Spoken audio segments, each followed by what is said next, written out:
Hello friends, मैं हूं Devendra Sahu. YouTube के इस चैनल DK मैथ्स ट्यूटोरियल में आपका स्वागत है।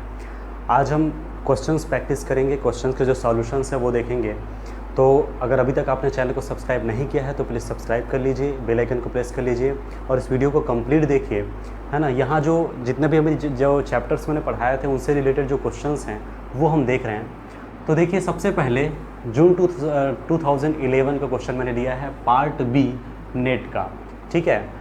The unit digit of 2 to the power 100 is, unit digit इकाई अंक, इनको जब सॉल्व करेंगे तो जो लास्ट जो डिजिट होगा उसी को यूनिट डिजिट कहा जाता है ना, उनको बताना है। अब क्या हम 2 को 100 टाइम्स मल्टीप्लिकेशन करते जाएंगे तो ये तो बड़ा मुश्किल हो जाएगा। तो उसके लिए फार्मूला होता है, टेक्निक होता है निकालने का, जो इससे पहले वाले जो प्रीवियस वीडियो लेक्चर उसमें हमने कवर किया था। तो आपको पता है कैसे करना है ना। तो सबसे पहले तो उस जो नंबर दिया है उसको ले लीजिए 2 power 100। इसमें जो लास्ट जो डिजिट है, अब यहाँ पर तो एक ही अंक है, इसी को लेना है सीधा सीधा। इनकी ऑर्डर देखिए, तो 2 की ऑर्डर कितनी होती है 4, क्लियर। अब ये जो 2 की जो भी ऑर्डर आई है उस ऑर्डर को 100 से डिवाइड कीजिए, है ना। तो 100 से मैंने डिवाइड किया तो आपको पता है कि 25 के साथ ये कंप्लीट चला जाएगा, है ना, डिवाइड हो जाएगा। तो रिमाइंडर क्या बचेगा 0, यही आपका जो है रिमाइंडर है, ठीक है। रिमाइंडर बचा 0। अगर कुछ बचता 1 2 3 तब कुछ मतलब था, अगर रिमाइंडर बच गया 0 तब क्या करेंगे देखिए। अब लास्ट जो डिजिट होती है यूनिट डिजिट, या फिर इसी को आप बोलते हैं यूनिट डिजिट, है ना, ये होगा, है ना, of 2 power 100 equals to 2 to the power, जो भी यहाँ नंबर था उसको लेना है, इनके पावर में रिमाइंडर होता है। लेकिन अगर रिमाइंडर 0 हो जाए तो उस सिचुएशन में 2 के पावर में क्या लेना है, इनकी जो ऑर्डर है उनको। तो 2 power 4 16, तो ये होगा आपका 6 इज़ आंसर। क्लियर है। इससे पहले लेक्चर को जरूर आप देखिए ना, उससे कॉन्सेप्ट क्लियर हो जाएगा। तो यहाँ पर जो होगा the unit digit of 2 power 100 is 6, answer will be C. Next question June 2012 part B NET, just 1 year after. Question में थोड़ा बदलाव किया गया और यहाँ यूनिट की जगह लास्ट बोला, उससे कोई फर्क नहीं पड़ता। क्या है, last digit of 38 power 2011 is, और ये ऑप्शंस दिया हुआ है। अब 38 को 2011 टाइम्स मल्टीप्लिकेशन नहीं किया जा सकता, तो ये ट्रिक से ही बनता है ना। तो ट्रिक क्या होगा, सबसे पहले जो भी नंबर दिया है उसको लिखिए, ठीक है। तो नंबर जो आपको दिया गया है वो नंबर है 38 power 2011, और यहाँ पर जो लास्ट जो डिजिट है 8, उनको लीजिए और उस 8 का क्या लेना है आपको ऑर्डर। तो ऑर्डर कितनी होती है 8 की ऑर्डर 4, ठीक है ना। याद रखिए 8 की ऑर्डर होती है 4। तो 4 जो है, जो भी ऑर्डर है उनको आप डिवाइड कीजिए पावर के साथ, यानी कि 2011 के साथ। जैसे ही आप डिवाइड करेंगे 2011 के साथ तो आपको पता है कि ये होगा कैंसिल, और यहाँ कितना बचेगा, जो भी बचेगा मैं डायरेक्ट कर रहा हूँ 3, और ये 3 क्या है आपका रिमाइंडर है। यहाँ रिमाइंडर बच रहा है। ऑर्डर के बारे में एक बार मैं और बता दूँ, order of 1, order of 5, order of 6 ये 1 होता है। Order of 2, order of 3, order of 7, order of 8 ये 4 होता है। ऑर्डर ऑफ 4 और ऑर्डर ऑफ 9 ये होता है 2। इनके बारे में मैंने इससे पहले वीडियो लेक्चर में कवर किया, डिस्कशन किया है, ठीक है। इस क्वेश्चन पे आते हैं। ये आपको दिया हुआ है, इसमें इस 8 की ऑर्डर है, उस ऑर्डर को 4 को इनसे डिवाइड कीजिए। रिमाइंडर यहाँ पर है, बच रहा है, तो उस रिमाइंडर को क्या करना है ना, इस नंबर के पावर में करना है। तो ये हो जाएगा। अब 8 को 3 टाइम्स मल्टीप्लिकेशन करना है तो ये हो जाएगा 5 1 2। अब इसमें जो लास्ट है वही हमारा क्या होगा, लास्ट डिजिट ऑफ 38 power 2011 हो जाएगा, कितना 2। So this answer will be 2। Clear है। तो ये हुआ, है ना। अब देखते हैं नेक्स्ट, दिसंबर 2012 पार्ट बी का क्वेश्चन है। देखिए, the last 2 digits of 7 power 81 are. तो देखिए यहाँ पर लास्ट 2 डिजिट बोला गया है, तो जो निकालते हैं वैसे ही निकालेंगे और देखेंगे लास्ट में 2 डिजिट क्या है, ओके, और पता चल जाएगा कि क्या होता है ना। तो सबसे पहले तरीका आपको पता है, करना है आपको सबसे पहले जो 7 power 81 है उसको आप टैग कीजिए। इसमें से 7 जो है इनकी ऑर्डर आप देखिए, ऑर्डर होती है इनकी 4, और जो भी ऑर्डर है उस ऑर्डर को आप पावर के साथ, दैट इज़ 81 के साथ डिवाइड करेंगे, और आपको पता है कि 20 के साथ डिवाइड होने पर 80 आता है। रिमाइंडर बचेगा 1, रिमाइंडर बचा 1, तो यहाँ तुरंत आप क्या करेंगे, जो भी आपका 7 है इसके पावर में कर देंगे रिमाइंडर को, तो बचा क्या 7। अब ये लास्ट 1 डिजिट है 7, और जब आपके पास कुछ ना हो तो सामने क्या करोगे 0, दैट इज़ 07। याद रखिए, हो सकता था यहाँ पर कुछ वैल्यू यहाँ मिल के आता तो उन दोनों डिजिट को अगर लेते, उन दोनों डिजिट को आप लेते, लेकिन यहाँ पर एग्जैक्टली 7 ही आ रहा है, तो 7 के पहले आप क्या डालेंगे 0। इस बात को ध्यान रखना है। तो क्या होगा 07, ठीक है। तो ऑप्शन क्या हो जाएगा आपका ये। तो last 2 digits of 7 power 81 are 07। Confirm ना। अब थोड़ा सा नया टाइप का क्वेश्चन देखते हैं। क्वेश्चन देखिए, let capital M equals to A1 A2 A3 collection of all triplets where AI belongs to 1 2 3 4, that is AI जो है, जो एंट्रीज है कहना चाहिए A1 A2 A3, वो होगा 1 2 3 4 में से कोई भी, लेकिन उन्हीं को लेना है जिनका सम 6 हो, ठीक है। और पूछा क्या है, इनकी number of elements, that is cardinality पूछा है, इनकी कितने ठो एलिमेंट इसके अंदर होंगे, ठीक है। ऐसे पेयर्स, ऐसे ट्रिपलेट्स को कलेक्ट करना है, ऐसे ट्रिपल्स को कलेक्ट करना है जिनकी खासियत ये है कि एंट्रीज 1 2 3 4 में से है, और एडिशन करने पर, इनको एडिशन करने पर कितना आता है 6 आता है। इन्हीं के थ्रू आपको क्या मिलेगा, इनकी कार्डिनलिटी। तो देखिए कैसे आप फाइंड कर सकते हैं। बस इतना ध्यान रखना है कि कुछ भी तरीके से नहीं जोड़ना, जैसे 1 2 3 जोड़ दिए फिर 2 4 1 जोड़ रहा है, ऐसे नहीं, आप लाइन से कीजिए, तब आप आंसर पर जल्दी पहुँचेंगे, है ना। तो देखिए मैं तरीका बता रहा हूँ। आपने लिया एक पेयर A1 A2 A3, तो देखिए सबसे पहले मैं पेयर को डायरेक्ट लिख रहा हूँ, क्या हो सकता है, इन्हीं में से लेना ना। 1 स्टार्ट आप 1 से कीजिए। पहले मैं A1 को क्या लिया, 1 लिया। अब A2 को आप 1 लीजिए। अब A3 को देखिए, क्या मैं 1 लूँगा तो क्या तीनों का जो सम होता है, क्या ये 6 आएगा, नहीं आएगा। अगर मैं 2 करता हूँ तो 6 आएगा क्या, नहीं। 3 करता हूँ तो नहीं। अगर 4 करता हूँ, अब आ रहा है 6, मतलब 1 + 2 1 + 1 + 4, ये 6 आएगा, ठीक है। क्लियर है, मैं डायरेक्ट लिख रहा हूँ, तो ये एक पेयर होगा, कंफर्म ना। इसी तरीके से 1 1 1 4 हो गया। अब देखते हैं 1 2 करके, तो 1 2, अब अगर मैं 1 रखूँ तो कभी 6 नहीं आएगा, 3 रखूँ तो आ रहा है 6, तो एक ये हो जाएगा एक पेयर। इसी तरीके से 1, अब 3 रख कर देख रहा हूँ, 1 और 3, क्या 1 आएगा, नहीं। 1 3 1 नहीं हो सकता। 1 3 2, यस आएगा 2। 1 3 3 नहीं हो सकता, अब आगे बढ़ ही नहीं सकते। 1, अब देखिए 1 1 के बाद आप 4 करके देख रहे हैं, 1 4 1 आ रहा है 6, 1 4 2 आगे नहीं आएगा। तो ये पूरा 1 को मैंने फिक्स किया। अब इधर के वैल्यू को मैंने देखा, पहले 1 रख करके, उसके बाद फिर 1 के साथ, और जस्ट इसके 2 के साथ, फिर 3 के साथ, 4 के साथ। इंटरेस्टिंग ना, ये सबसे बेटर वे है, बेटर तरीका है। तो ये 1 के लिए ख़त्म। अब आते हैं 2 के लिए। 2, अब 1 रखिए। अब देखिए क्या रखूँ कि मुझे 6 मिले, 1 में तो मिलेगा नहीं, 2 में मिलेगा नहीं, 3 में मिलेगा 6, ठीक। अब 4 रखेंगे तो नहीं मिलेगा। अब 2 के बाद इसको बढ़ा रहे हैं 2 2 2 2, यस। इसी तरीके से 2, है ना, 2 अब नहीं कर सकते तो आप इसको 3 रखेंगे, 2 3 1, 2 3 आगे नहीं बढ़ा सकते। 2 4 भी नहीं कर, 2 4 के साथ और कुछ नहीं कर सकते। इसका मतलब इतना ही पॉसिबल है। अब आगे बढ़ते हैं। 3 1 1 में नहीं आएगा, 2 में आएगा, यस। और 3 हो गया, फिर 1 के साथ, अब 2 के साथ एक 3 2 1, 3 2 2 नहीं हो सकता। 3 का इतना ही पॉसिबल केस बनेगा। 4 का बात करें तो 4 1 1, ठीक है। 4 1 के बाद और नहीं बढ़ा सकते। तो आपको ऐसे ट्रिपल्स को लेना है जिनका जो एंट्री है यहीं से आना चाहिए और सम 6 आना चाहिए।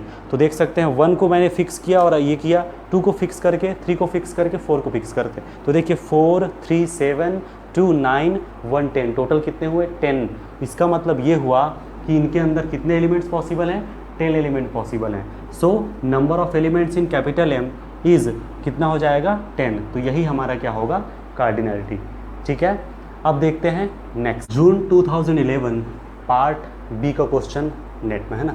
तो देखिए क्वेश्चन ऑब्जर्व कीजिए, the number of elements of the set M such that 1 less than or equal to M less than or equal to 1000 where M and 1000 are relatively prime या फिर को प्राइम, ठीक है।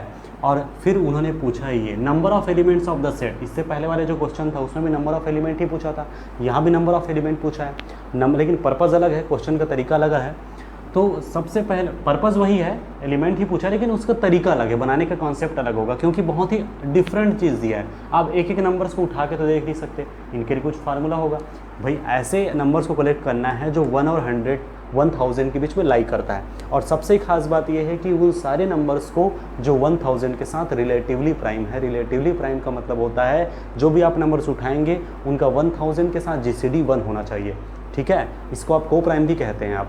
तो आपको ये देख कर के कुछ याद आ रहा है, आपको यहाँ से एक चीज़ याद आना चाहिए, और वो है आयलर फंक्शन या फिर आयलर्स फाई फंक्शन। मैंने बताया था, आप उस वीडियो को भी आप देख लीजिए, मैं डिस्क्रिप्शन में भी डाल दूँगा। आपको पता होगा कि आयलर फंक्शन होता है ना, नंबर ऑफ एलिमेंट्स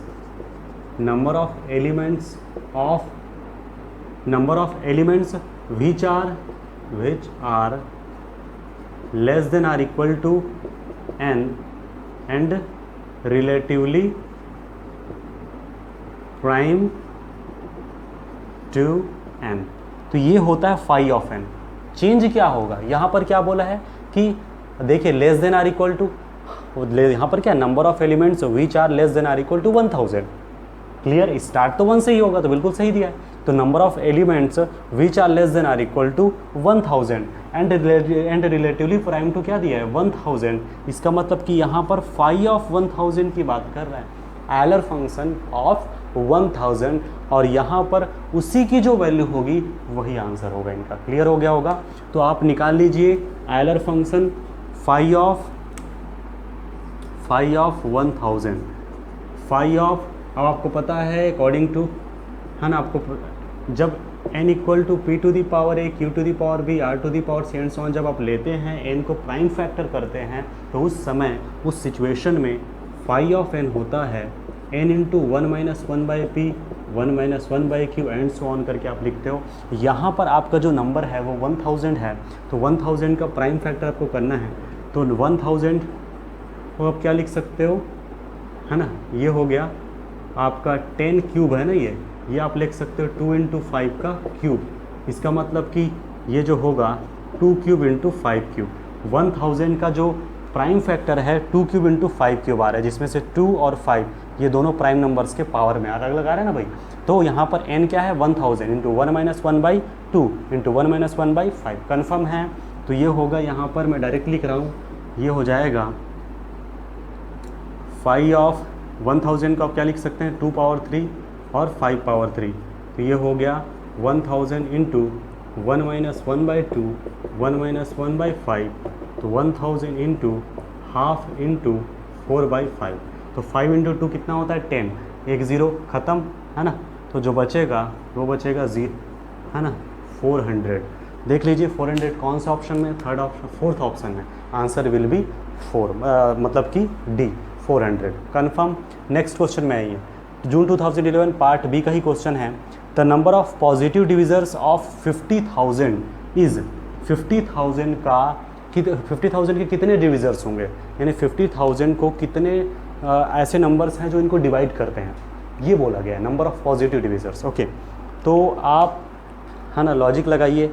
इनके लिए क्या बताया गया था, जस्ट आयलर फंक्शन के बाद हमारा था टाउ फंक्शन। मैंने इसको एक वीडियो में, सेपरेट वीडियो में कवर किया है, बिल्कुल आप उसको देखिए ताकि जो नंबर थियोरेटिक फंक्शंस इसे कहते हैं वो क्लियर हो जाए।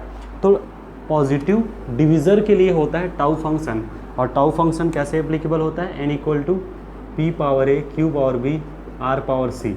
तो टाउ ऑफ n होता है a plus 1 b plus 1 into c plus 1 and so on, power में a plus 1 into b plus 1 into c plus 1 into and so on करके ये चलता है।